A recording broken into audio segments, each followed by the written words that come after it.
Aujourd'hui, dans la salle des nouvelles, on parle de la santé financière de la province. La ministre des Finances, Donna Haupauer, vient d'annoncer un surplus de plus de 85 millions de dollars. C'est beaucoup d'argent, mais c'est pas mal moins que le surplus annoncé lors de la présentation du budget en mars, qui était alors de 1 milliard de dollars. Et c'est entre autres parce que les feux de forêt et les évacuations ont coûté plus cher que prévu, 89 millions de plus.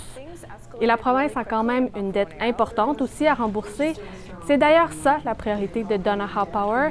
Elle garde le cap, rembourser 1 milliard de dollars sur la dette cette année. C'est un objectif réalisable selon elle grâce à l'argent qui est resté dans les coffres de l'année dernière.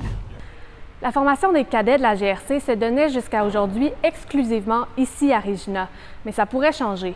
En fait, certains membres de la GRC pourraient passer outre le dépôt de la formation à Regina et se rendre directement à Ottawa pour une formation spéciale de 14 semaines. Le but du sous-commissaire Mark Flynn est de moderniser l'approche et de la rendre plus personnalisée pour combler un manque de personnel, par exemple dans les dossiers d'ingérence étrangère ou de terrorisme.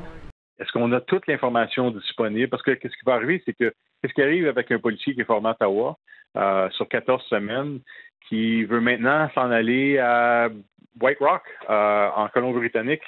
Est-ce qu'ils vont pouvoir faire cette transition-là? Est-ce qu'il va y avoir de la formation pour combler le manque? Des voix s'élèvent pour dénoncer le manque de financement dans les écoles. La Fédération des enseignants dévoile aujourd'hui 2 publicités qui dénoncent le manque de ressources. On voit des professeurs dans leur salle de classe pleine et ne sont pas capables de répondre aux besoins des élèves.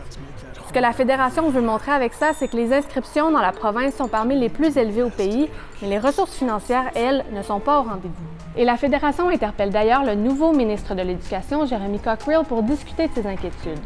Et si vous voulez suivre ce dossier ou d'autres dossiers, rendez-vous sur toutes nos plateformes ou téléchargez l'application Info. Voilà, c'était votre vidéo journal. À demain!